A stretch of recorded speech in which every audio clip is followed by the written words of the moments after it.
अभी हम लोग पीएमसीएच के गेट पर हैं। अंदर हम गए हैं। जिस बच्ची के साथ दुर्घटना हुआ था सुगौली स्टेशन पर झपटमारों के द्वारा, और उस बच्ची ने अपना हाथ और पैर दोनों गंवा दिया है। आज उस बच्ची मौत से जूझ रही है और जब पीएमसीएच वह रेफर हुई है यहाँ पे, तो अभी हम जाके अंदर देखे हैं।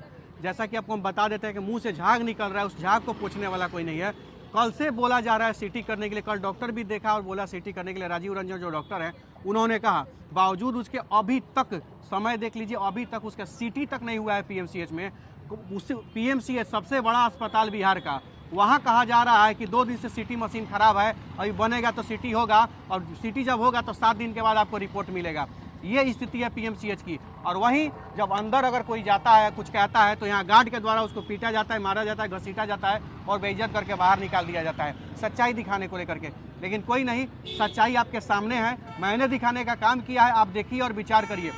अभी के डेट में मैं बता रहा हूँ क्या गलती थी उस बच्ची की। वो बच्ची ट्रेन पकड़ के आम लोगों की तरह सब व्यवस्था करके एग्जाम देने, अपने भविष्य को सुधारने और देश की सेवा करने के लिए दरोगा बनने का सपना लेकर के वो लड़की जा रही थी, और उस लड़की के सपनों को चकनाचूर कर दिया गया। वहाँ आरपीएफ और रेलवे एडमिनिस्ट्रेशन की कमी की वजह से वो झपटमार वहाँ उसका मोबाइल झपटता है, लेकिन बच्ची जब मोबाइल नहीं छोड़ती है, अचानक वो गिरती है, उसका पर्स वगैरह सब छीन लिया जाता है, वो गिरती है और ट्रेन के नीचे गिरने से उसका हाथ और पैर कट जाता है।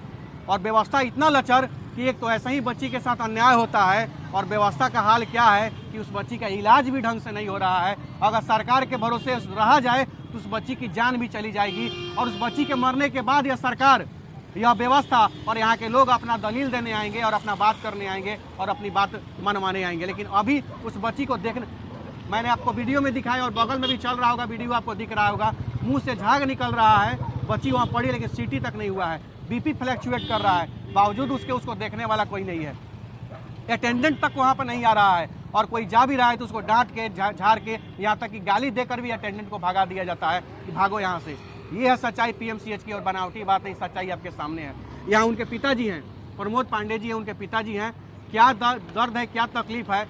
आप भी तो गए हैं ना, कल से तो आप सिटी के लिए दौड़ रहे हैं, क्या बोला है लोग? बोल रहा है कि मशीन खराब है। मशीन खराब है, और बाद बोले तो बनाने के लिए बोला था, क्या बोला? बोल रहा है कि शाम तक बन जाएगा, उसके बाद में जो होगा सो होगा। शाम तक बनेगा, उसके बाद में कुछ होगा।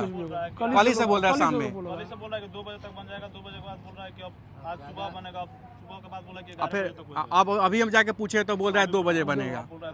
बताइए, ज्यादा बोला जा रहा है तो वहाँ पे आरपीएफ वगैरह से भी कंप्लेन वगैरह हुआ था लोग का, वहाँ पे कंप्लेन वगैरह, तो सीसीटीवी तो जांच वगैरह होना चाहिए ना वहाँ पे कि कौन है, काहे कि वहाँ पे तो सीसीटीवी होगा पूरा, तो वहाँ जांच भी होना चाहिए, उस पर कार्रवाई भी होना चाहिए।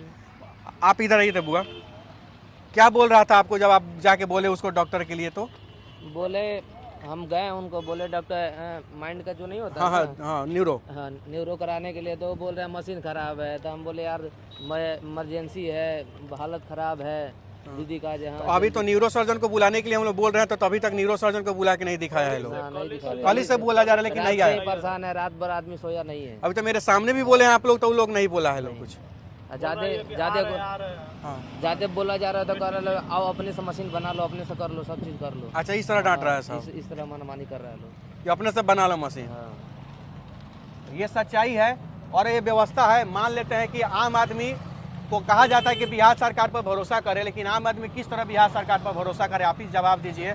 और सबसे बड़ी चीज़ मैं आपको बता रहा हूँ, आज उस बच्ची के साथ अन्याय हुआ है तो उसकी जिम्मेवारी भी सरकार को लेनी चाहिए थी, और अब तक सरकार के लोगों को, मंत्री को, स्वास्थ्य मंत्री को आकर उससे मिलना चाहिए था, क्योंकि वो बच्ची कहीं ना कहीं बिहार का नाम रोशन करने के लिए दरोगा पद का एग्जाम देने जा रही थी।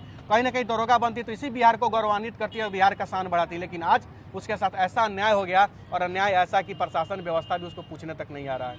खैर कोई नहीं, हम लोग यहाँ पर है और हमने यहाँ तक भी कहा है कि अगर यहाँ व्यवस्था लचर होगी तो कहीं प्राइवेट जगह पर इलाज कराएंगे और पूरा खर्चा हम लोग उठाएंगे, हम लोग आपस में मिलकर उसका इलाज कराएंगे, लेकिन इस व्यवस्था पर उस बच्ची को नहीं छोड़ेंगे, इतना जरूर कहते हैं। अगर आगे उस तरह का आवश्यकता पड़ेगा तो निश्चित आप सभी से मैं बताऊंगा, और आप लोगों से मदद भी लेना होगा तो मैं मदद भी लेने का काम करूँगा। जैसे कि परिवार वालों का सहमति बनेगा उसी हिसाब से आप लोगों से मदद भी लिया जाएगा। धन्यवाद।